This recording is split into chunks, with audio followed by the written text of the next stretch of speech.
Hello, everyone. I just recorded this and I realized I was on the wrong screen on OBS the entire time, which is really funny. Um, hello, my name is Drew. I'm going to be doing a deck tech for Weatherby Adventures. This is the deck that I piloted in the February 2026 tournament. Um, at the time of recording, I am currently 1-1, and I have not played my third match. That is against Sammy. That's going to be later tonight. Um, but the deck is a control deck. The general idea of it is you play out your adventures, and using those, you passively restrict your opponent's actions. Your opponent's actions they take, not necessarily the capital A actions, um, but you restrict their game plan, and you just deal chip damage with creatures until you win. And that's about it. Let's go ahead and start diving in with the characters. We have Professor Rubeus Hagrid.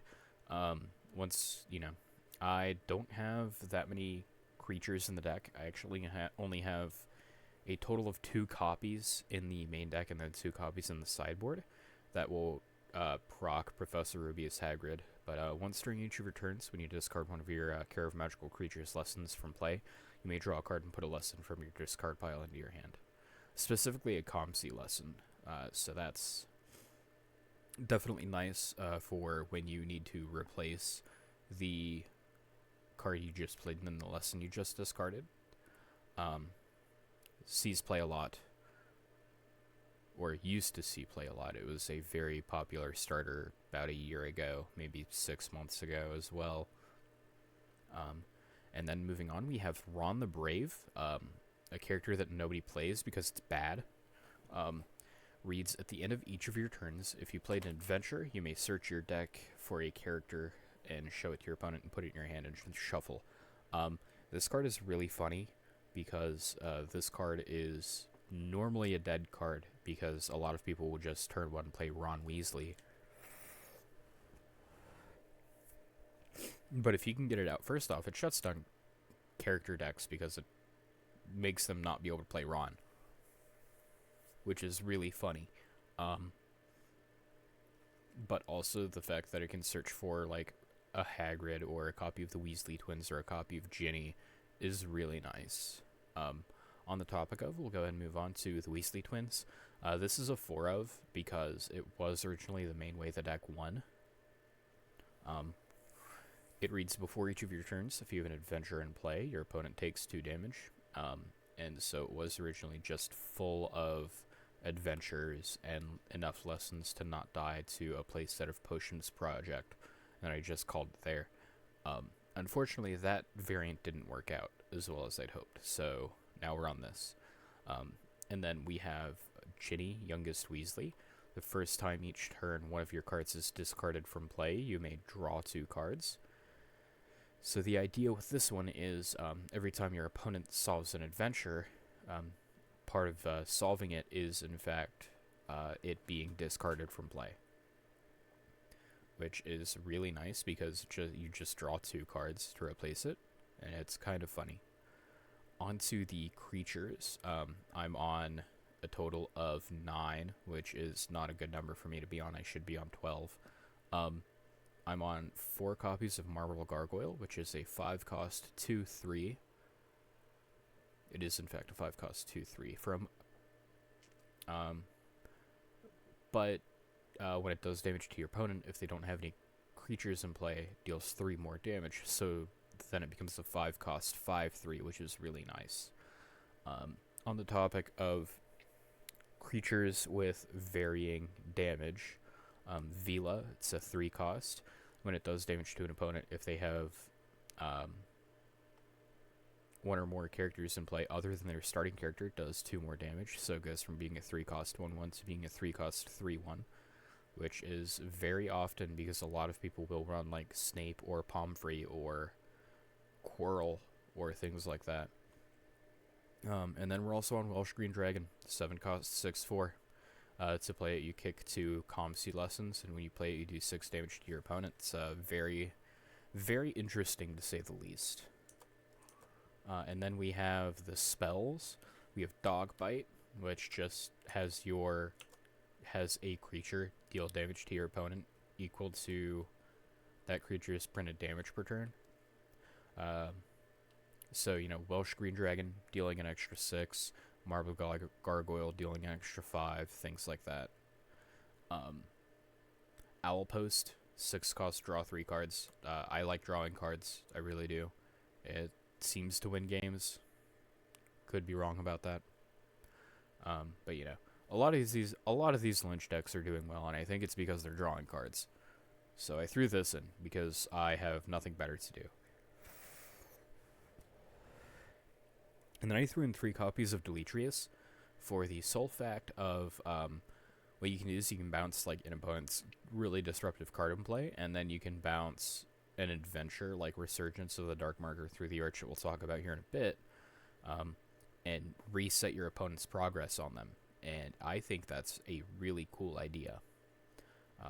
Just being able to like, oh look, you just wasted 2 or 4 actions, try and get rid of this thing, and then now it's back.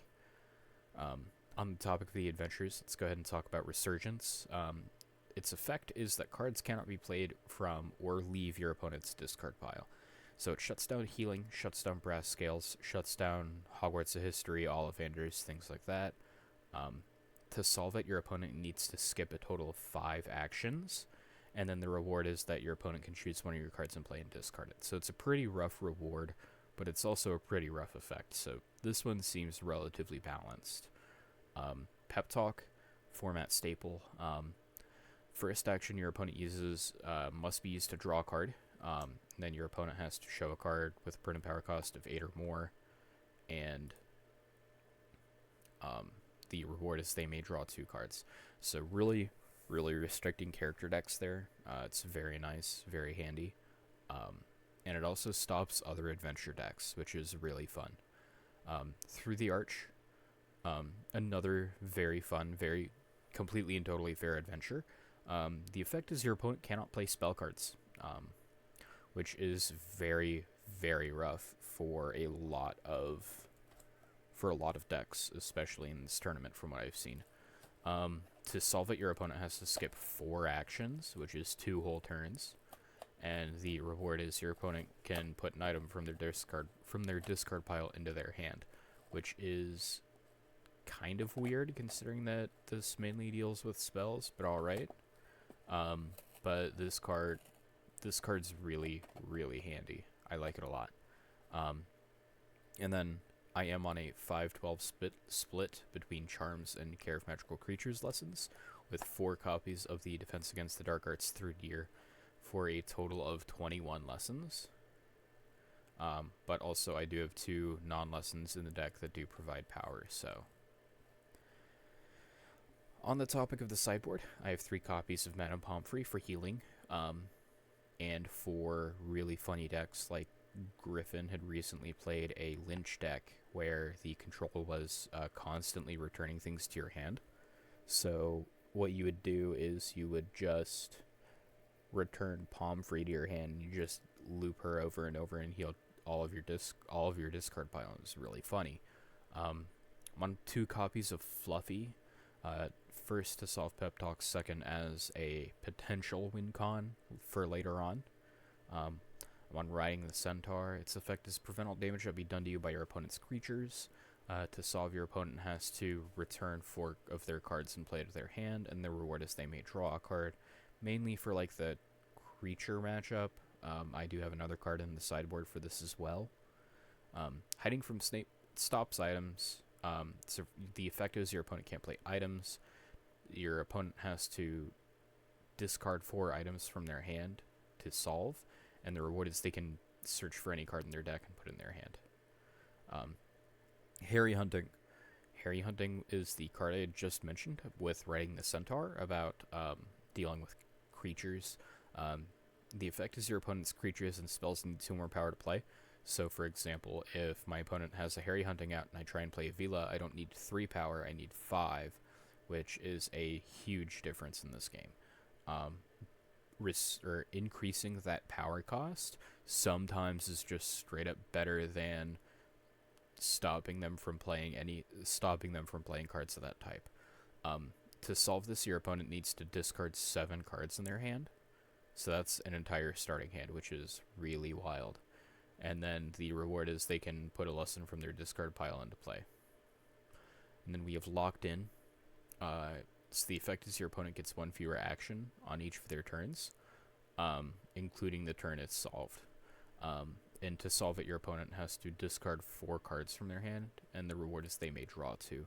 So that one's also in there for things like the adventure matchup and the character matchup.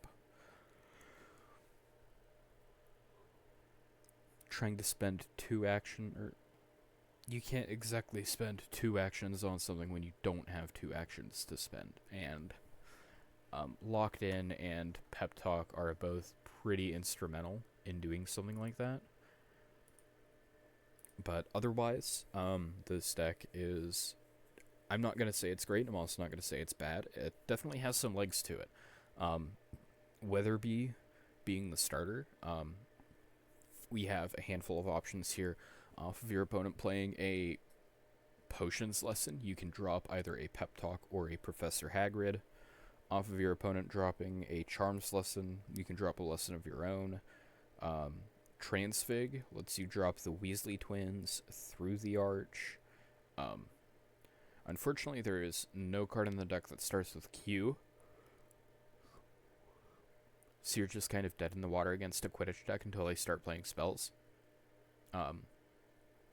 Pre-match Handshake does let you go into Pep Talk, though, and that's really nice.